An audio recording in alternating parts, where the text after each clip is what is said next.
ଜୟ ଜଗନ୍ନାଥ ସାଙ୍ଗମାନେ। ଆଜି ଆମେ ଯାଉଛୁ ବୈଷ୍ଣବ ଦେବୀ ଟେମ୍ପୁଲ, ଯାହାକି ନୟାଗଡ଼ ଜିଲ୍ଲା ଓଡ଼ଙ୍ଗା ବ୍ଲକରୁ ମାତ୍ର 10 କିଲୋମିଟର ଦୂର। ବର୍ତ୍ତମାନ ଆମେ ଯାଉଛୁ କାରରେ, ସବୁ ଆମ ଫ୍ୟାମିଲି ସମସ୍ତେ ଅଛନ୍ତି, ଫ୍ୟାମିଲି ସହିତ ମିଶିକି ଯାଉଛୁ। ମନ୍ଦିରଟି ପୁରା ପାହାଡ଼ ଭିତରେ, ମାନେ ଜଙ୍ଗଲ ଭିତରେ ଥିବାରୁ ଚାରିପାଖରେ ଯେଉଁ ଦୃଶ୍ୟ ଗୁଡ଼ାକ ଦେଖିବାକୁ ଭାରି ଭଲ ଲାଗେ। ବର୍ତ୍ତମାନ ଆମେ ଯାଉଛୁ, କିଛି ସମୟ ପରେ ଆମେ ପହଞ୍ଚିଯିବୁ। ये देखिपे मुझे किसी वीडियो भी बनई नौ। देखो ये बैनर भी लगी देखिपे। आउ किसी समय पर आम पहुँचीजु। चारिड़े मुझे कैमेराटा बुले दूसरी। फास्ट टाइम आम आसीचु भितर को। घरटी आम पाखे होते बहुत दिन पर आम ये आसीचु। देखो लिखाई जगत जननी माँ। तो आपण ये आसिले देखिए बहुत बढ़िया लगे। प्राकृतिक वातावरण सहित जो जंगल परिवेश आपको भारी बढ़िया लगे। ये देखिपे बाट जाक एमती सब बैनर लगी थाए। जदि कहीं नुआ आसुँच ताले जानीपारे से बैनर गुड़ा लगी थाए, तीर मार्क दि जाए। तो आपड़ से तीर मार्क को देखिए आपड़ से जगह को जाकि ठीक पहुँची पारे। एबे नुआ रास्ता सब तैयारी होची। कंक्रीट या पिचु रोड तैयारी होनी, माटी रोड अच्छी।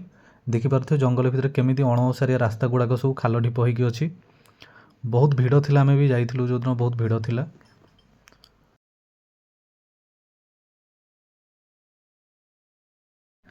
फाइनाली आमे आसिकी पहुँची गलु। आपण देखिपे केते भिड़ लगी है। तो बहुत श्रद्धालु से दिन आसी दर्शन करने माँ को।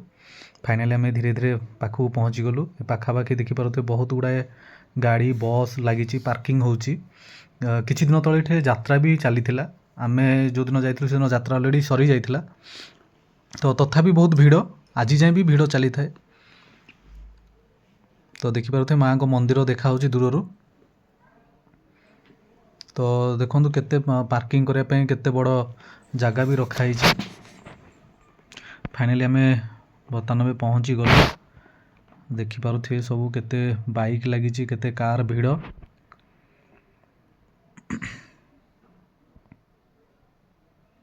ये देखिपे केते कार सब पार्किंग अच्छी। तो फाइनाली आम गाड़ी भी ये पार्किंग हम। ये देखिपे आम फैमिली सब, बाबा बो मो वाइफ खुड़ी मो कजन्स माने माँ को किसी आम भोग किसी दीप ये सब नहीं जाऊँ। देखिए केते श्रद्धालु भी दर्शन करके फेरिले। आमे भी सब किणाकिणी करके चलिलु धीरे धीरे।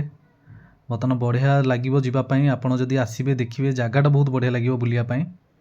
माँ को दर्शन बढ़िया लगे, किंतु ये जो जगहटा आपको देखापी बहुत बढ़िया लगे। जगहटा देखिपे केते दुकान थिला, सब दुकान हटि जाइए। बर्तमान आम चलुचु सबू।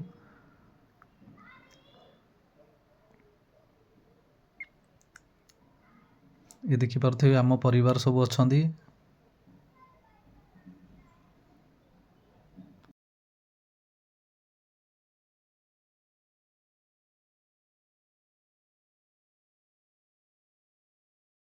देखिपे केते श्रद्धालु बर्तमान फेरुछंदी। एठी यज्ञ होउथला। जो दिन आम जाइलु अलरेडी से दिन यात्रा सरी जाइथिला।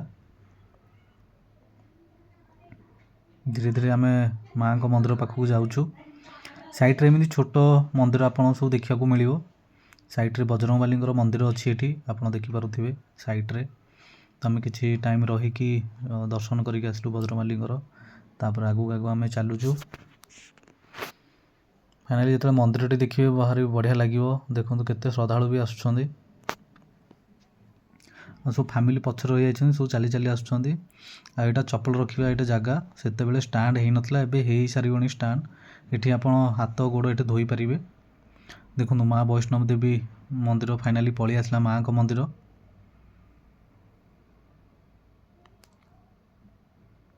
देखो केते भिड़।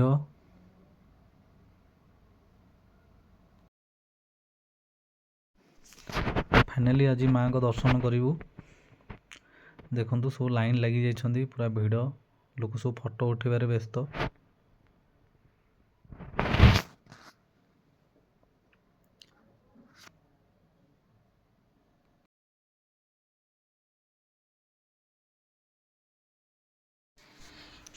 ଦେଖ ମାଆଙ୍କର ଭଲ ମୂର୍ତ୍ତି ଗୋଟେ, ମାଆଙ୍କ ଦର୍ଶନ ପ୍ରଥମେ ହେଇଗଲା।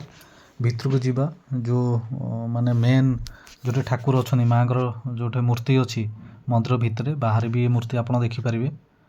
ଏଇଟା ବର୍ତ୍ତମାନ ଆମେ ଦୀପ ଲଗେଇକି ବର୍ତ୍ତମାନ ଭିତରକୁ ଯିବୁ। ବହୁତ ବଢ଼ିଆ ଜାଗା। ଆପଣ ଯେତେବେଳେ ଆସିବେ ପ୍ଲାନ୍ କରିବେ ନିହାତି, ଯଦି ନୟାଗଡ଼ ଆପଣ ବୁଲିବା ପାଇଁ ଆସୁଛନ୍ତି, ଶରଣକୁଳ ଲଡ଼ୁବାବା ଓଡ଼ଗାଁ ରଘୁନାଥ ମନ୍ଦିର, ତ ଆକୁ କେବେ ମିସ୍ କରିବେନି ଏ ଜାଗାଟାକୁ। ବର୍ତ୍ତମାନ ସବୁ ଲାଇନରେ ଲାଗିଛନ୍ତି, ଯାଉଛୁ ଆମେ ସବୁ ମନ୍ଦିର ଭିତରକୁ। ଦେଖିବେ ଆପଣ ଏ ଯେଉଁ ଗୁମ୍ଫାଟା ବହୁତ ଦେଖିବା ପାଇଁ ବହୁତ ବଢ଼ିଆ ଲାଗିବ, କିନ୍ତୁ ଗୁମ୍ଫା ଭିତରେ ଭିଡ଼ିଓ ରେକର୍ଡ଼ିଂ କରିବା ପାଇଁ ମନା କରିଥିଲେ, ତ ଆମେ ଠିକ୍ ସେ ଭିଡ଼ିଓ ବି ରେକର୍ଡ଼ କରିପାରିନଥିଲୁ, କିଛିଟା କରିଛୁ।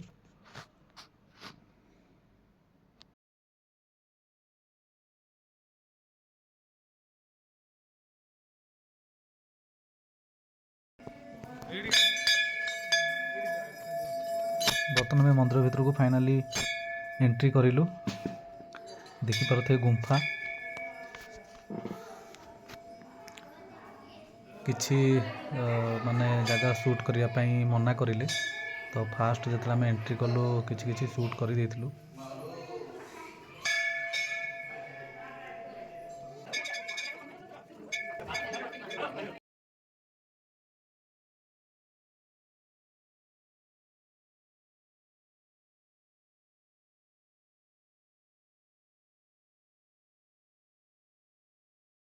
ଫାଇନାଲି ମାଆଙ୍କର ଦର୍ଶନ କରିବା। ବର୍ତ୍ତମାନ ଦେଖିପାରୁଥିବେ କେତେ ଭିଡ଼ ଲାଗିଛି।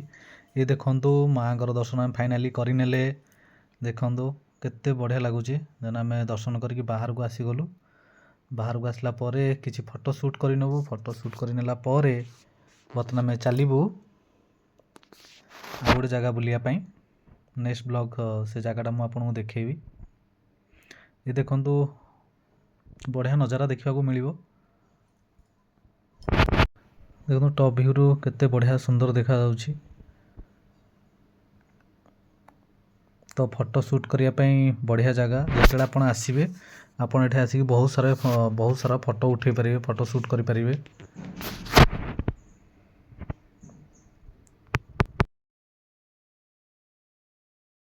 କେମିତି ଲାଗିଲା ମା ବୈଷ୍ଣବ ଦେବୀ ଟେମ୍ପଲ୍, ଆପଣ ନିହାତି ଭାବରେ କମେଣ୍ଟସ୍ ମାଧ୍ୟମରେ ଜଣାଇବେ। ଭଲ ଲାଗିଲେ ଲାଇକ୍ କରିବେ, ସବସ୍କ୍ରାଇବ୍ କରିବେ, ସେୟାର କରିବେ। ଜୟ ମାତା ଦି।